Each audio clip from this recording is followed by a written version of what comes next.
ஓம் ஸ்ரீ வராகிதாயே போற்றி. என் அன்பு குழந்தையே, இந்த தேதி இப்போது உன் கண்களில் பற்றுக்குன்னா நிச்சயமாக நீ அதிர்ஷ்டசாலி தான்.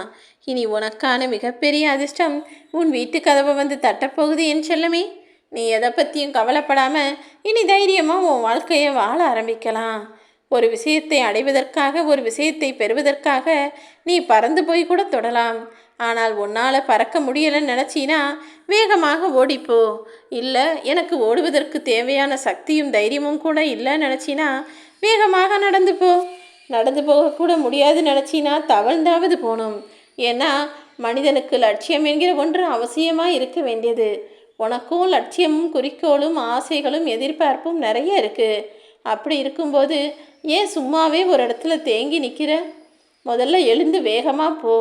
உனக்கான முயற்சிகளையும் முன்னேற்ற பாதைகளையும் தொடர்ந்து செஞ்சுக்கிட்டே இருந்தினா கூடிய விரைவில் நீ ஆசைப்பட்ட அத்தனை அதிர்ஷ்டங்களையும் உன் வீட்டு வாசலில் கொண்டு வந்து நிற்க வைப்பேன் என் செல்லமே. ஒரு உண்மையான வீரனாக இருக்கக்கூடிய நீ உன் வாழ்க்கை எனும் போர்க்களத்தில் உனக்கான ஆயுதத்தை நீயே தான் உருவாக்கிக்கணும். எந்த ஆயுதத்தை பயன்படுத்தினா எப்படி நம்ம வாழ்க்கையில் ஜெயிக்க முடியுன்றத சரியாக யோசித்து புரிஞ்சு நடந்துக்கோ. விதிகளையே நம்பிக்கொண்டிருந்தால் உன் வாழ்க்கையில் நீ எதையுமே அடைய முடியாது என் செல்லமே. விதியையும் தாண்டி உன் மதியால், நீ என் மீது வைத்திருக்கும் பக்தியால், நம்பிக்கையால் உனக்கான விஷயங்களை பெறுவதற்கு தயாராகு. இந்த உலகமே உன்னை திரும்பி பார்க்கணும்னு நினச்சினா நீ உன் பின்னால் எதையுமே திரும்பி பார்க்காம முன்னாடி போகிறதுக்கான வேலைகளை மட்டுமே செய்யணும். வெற்றி பெறுவது எப்படிங்கிறத யோசிக்கிறதை காட்டிலும் நாம் எப்படி தோல்வி அடைஞ்சோம், ஏன் இத்தனை நாள் நம்ம வாழ்க்கையை இப்படி வீணாக்கிட்டோம்னு யோசிச்சு பாரு. இனிமேல் நீ செய்யக்கூடிய விஷயங்களில், வாழக்கூடிய வாழ்க்கையில் அந்த தவறுகள் நடக்காமல் நீயும் ஜெயித்து விடலாம் அல்லவா? நான் சொல்கிறது நிச்சயமாக உனக்கு புரியும் நினைக்கிறேன். வாழ்க்கையில் வெற்றி பெறுவதற்கான வேலைகளை இப்போதே செய்ய ஆரம்பி. நீ எதிர்பார்த்ததற்கும் அதிகமாக, மிக சுலபமாக உன் வாழ்வில் நானே வெற்றிகளை கொண்டு வந்து தந்துவிடுவேன் என் செல்லமே. இந்த உலகத்திலே நீ சம்பாதிக்க வேண்டிய விஷயம் எல்லாவற்றிலும் உயர்ந்தது பொறுமைதான். எப்போதும் பொறுமையை உன் கைகளுக்குள் வைத்துக்கொள். பொறுமையும் அன்பும் அறிவும் பாசமும் நம்பிக்கையும் இறைபக்தியும் எல்லாமே உனக்கானதை சுலபமாய் முடித்து கொடுக்கக்கூடிய விஷயங்கள். காயங்கள் குணமாகணும்னா கொஞ்ச காலம் பொறுத்திருந்து தானே ஆகணும். அதே போல் உன்னுடைய கனவுகள் நிஜமாவதற்கும் சில காலம் கொஞ்சம் பொறுத்திரு. நீ ஆசைப்பட்டபடியே உனக்கான விஷயங்களையெல்லாம் நான் முடிச்சு கொடுத்துருவேன். நான் சொல்வதை மறுப்பதற்கு உனக்கு உரிமை இருக்கிறது. ஆனால் நீங்கள் பேசாதீங்க வராது அம்மா, வராகி அம்மா, நீங்கள் சொல்கிறது எனக்கு எதுவுமே நடக்கலைன்னு சொல்வதற்கு உனக்கு உரிமையும் இல்லை, அதை மறுப்பதற்கு உனக்கு தகுதியும் இல்லை. ஏன் தெரியுமா? நான் சொல்கிறது இன்றைக்கி நடக்கலைன்னா நாளைக்கு நடக்குங்கிறத புரிஞ்சு நம்பிக்கையோடு காத்திருக்கணும். ஆனால் நீயோ அவசரப்பட்டு நீங்கள் தினமும் இப்படி தான் சொல்கிறீங்க, என் வாழ்க்கையில் எதுவுமே நடக்கலைன்னு நீ மறுத்து பேச வேண்டாம். உன் வாழ்க்கையில் என்ன நடக்குதுன்னு முழுவதுமாக உனக்கு தெரியுமா? நீ பார்க்கக்கூடிய இந்த மாயை நிறைந்த உலகத்தில் ஒரு பகுதியை தான் உன் கண்களால் பார்க்கிறாய். நீ பார்க்காமல், உனக்கு தெரியாமல், நீ அறியாமலேயே உன் வாழ்க்கையில் உன்னை சுற்றி நிறைய விஷயங்கள் நடந்துக்கிட்டு இருக்கு. அப்படிதான் நீ ஆசைப்பட்ட விஷயத்தையும் உனக்கான அதிர்ஷ்டத்தையும் உன் கைகளில் கொண்டு வந்து சேர்ப்பதற்காக நான் இங்கு பாடுபட்டுக்கிட்டு இருக்கேன். இந்த உலகத்திலேயே நீ திருப்திப்படுத்த வேண்டிய ஒரே ஆள் உன்னுடைய மனசாட்சி தானே. முதல்ல உன் மனசளவில் நீ முழுமையாக நம்பு. நீ ஆசைப்பட்ட விஷயம் நிச்சயமாக உனக்கு நடக்கும், உனக்கு கிடைக்கும்னு நீ முழுமையாக நம்பினால்தானே அது உனக்கு அப்படியே நடக்கும். யாருக்காகவும் நீ உன்னை மாற்றிக்கொள்ள வேண்டாம் என் செல்லமே. ஏன்னா நீ மற்றவங்களுக்காக மாறினாலும் உனக்காக மாறுவதற்கு இங்கு யாருமே தயாராக இல்லை. எப்போதும் நீ நீயாகவே இருந்து உனக்கான விஷயத்தில் வெற்றி அடைவதற்கு வேலை செய். நான் எதையுமே புதிதாய் அடையவில்லை, இருப்பதை கண்டுகொள்கிறேன் என உன்னிடம் இருக்கக்கூடிய விஷயங்களில் மட்டும் நிறைவு கண்டு அதன் மூலமாக இந்த உலகத்தில் நீ ஜெயிக்க பார்த்தினா நிச்சயமாக உன்னை ஜெயிக்க வைக்க வேண்டியது என்னுடைய பொறுப்பு. ஏன் எப்போ பார்த்தாலும் கிடைக்காததையும் நடக்காததையுமே பெரிதாக நினைக்கிறாய்?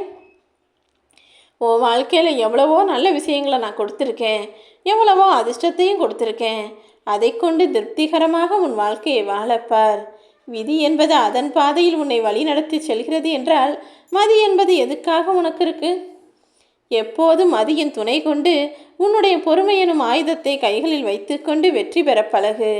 நான் கற்றுக் கொடுக்க நினைப்பதை விட நீ அதிகமாக கற்றுக்கொண்டுதான் இருக்கிறாய்.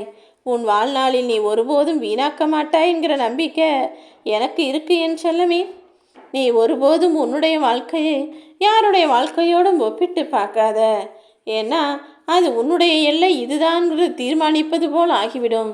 மற்றவர்கள் அடைந்த வெற்றியை காட்டிலும், மற்றவர்கள் வாழ்கிற வாழ்க்கையை காட்டிலும் மிக உயர்வான ஜெயிப்பை, மிக உயர்வான வெற்றியை நீ பெறணும். அவங்கள காட்டிலும் சிறப்பாக சந்தோஷமாக செல்வ வளத்தோடு உன்னை வாழ வைக்கணும்னு நான் திட்டம் போட்டு வச்சிருக்கேன். ஆனால் நீயோ காரணமே இல்லாமல் கவலைப்படுகிறாய். எனது அன்பு செல்லமே, காரணம் இருந்தால் கூட நீ கவலைப்படக்கூடாதுன்னு நான் சொல்லிக்கிட்டு இருக்கேன். எதுவுமே நிரந்தரமில்லாத இந்த உலகத்தில் நீ எதை நினைத்து கவலை கொள்கிறாய்? யாருக்காவது உதவி தேவைன்னா அவர்களை தேடி போய் நீ உதவி செய். தர்மத்தை தேடிப்போய் நாடிப்போய் உதவி செய்தால் உனக்கான விஷயம் நீ தேடாமலேயே உன்னை தேடி வரும். எப்போதும் என் வாழ்க்கையே விதிவசம்தான்னு அப்படியே வெறுமையாக விட்டுடாதே.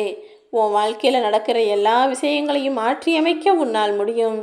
உன் மதியின் துணை கொண்டு, உன் செயல்களின் மீது நம்பிக்கை கொண்டு பக்தியை முழுவதுமாக என்கிட்ட ஒப்படைச்சினா, இந்த வராகி அம்மா நானே உனக்காக களமிறங்கி உன் கனவுகளை எல்லாம் நிஜமாக்குவேன் என் செல்லமே. இப்போது உன் உள்ளத்தில் இருக்கக்கூடிய தன்னம்பிக்கையை மட்டும் ஒருபோதும் இழந்து விடாதே. இந்த உலகத்தில் நான் படைச்ச எல்லா விஷயங்களும் ஒரு நாள் அழிந்துதான் போகும். ஆனால் உனக்கானது உன்னிடம் வந்து சேராமல் நீ தோல்வியை தழுவ மாட்டாய் என் செல்லமே. நல்ல பிள்ளையாக நீ இருக்கிறதுனால தான் உனக்கு கிடைக்க வேண்டிய விஷயங்கள் நேர்மையான வழியில் வர்றதால கொஞ்சம் தாமதமாகுதே தவிர, கொஞ்சம் பொறுத்திரு என் செல்லமே. நல்ல பிள்ளையான உன்னை மிகவும் செல்ல பிள்ளையாகவும் செல்வ பலம் நிறைந்த பிள்ளையாகவும் நான் மாற்றி அமைப்பேன். கிடைக்க வேண்டியதெல்லாம் கிடைக்கலையே நினச்சி வருத்தப்படாத. உனக்கு கிடைச்ச விஷயங்களை அலட்சியம் செய்யாமல் எல்லாவற்றையும் உரிய மரியாதை கொடுத்து அதை ஏற்றுக்கொள்ள பழகு. என்னடா இது வாழ்க்கைன்னு விரக்தி அடையாமல், உன்னை ஏளனப்படுத்தி பார்த்தவர்களை நினைத்து கவலைப்பட்டு வெறுப்பை உண்டாக்கி கொள்ளாமல், அவர்கள் கண் முன்னால் வாழ்ந்து காட்டுவேன்ற உத்வேகத்தை உனக்குள்ள வளர்த்துக்கோ. என்ன நடந்தாலும் வாழ்க்கையை பார்த்து நீ சலிப்போ வெறுப்போ விரக்தியோ கொள்ள வேண்டாம் என் செல்லமே. உன் வாழ்வில் என்ன நடந்தாலும் அத்தனையையும் என்னால் சமாளிக்க முடியுங்கிற நம்பிக்கை உனக்குள்ள இருக்கட்டும். உன் பிரச்சனைகளை நீயே தீர்த்து கொள்ள முயற்சி செய்தால்தானே உனக்கு நம்பிக்கையும் மனவலிமையும் அதிகமாகும். அந்த மனவலிமையும் நம்பிக்கையும் உனக்குள் அதிகரிக்குதுனாலே நிச்சயமாய் நீ ஜெயித்து விடுவாய் என் செல்லமே. உனக்கான விஷயம் நடக்கலை, உனக்கான விஷயங்களை தவறாக செய்கிறாங்கன்னா நீ யார் மீதும் வெறுப்பை காட்டுவதால் இங்கு எதுவுமே மாறி போகிறதில்ல. என்ன நடந்தாலும் எது நடந்தாலும் யார் என்ன செஞ்சாலும் அமைதியாக கடந்து போய்விடு. நடப்பது நடக்கட்டும்னு வாழ்க்கையை அதன் போக்கில் விட்டுவிட்டாலே உனக்கு விருப்பமான விஷயங்களும் எதிர்பார்த்த விஷயங்களும் நல்லபடியாய் நடந்து முடியும். முட்டாள்கள்தான் எப்போதும் உண்மையை விரும்பத்தகாததாகவும் கசப்பானதாகவும் நினைப்பார்கள். ஆனால் பொய் அவர்களுக்கு இனிப்பாகவும் பிடித்தமானதாகவும் இருக்கும். எனது அன்பு பிள்ளையே, நீ எப்போதும் உண்மை பேசக்கூடிய நல்ல பிள்ளையாக இரு.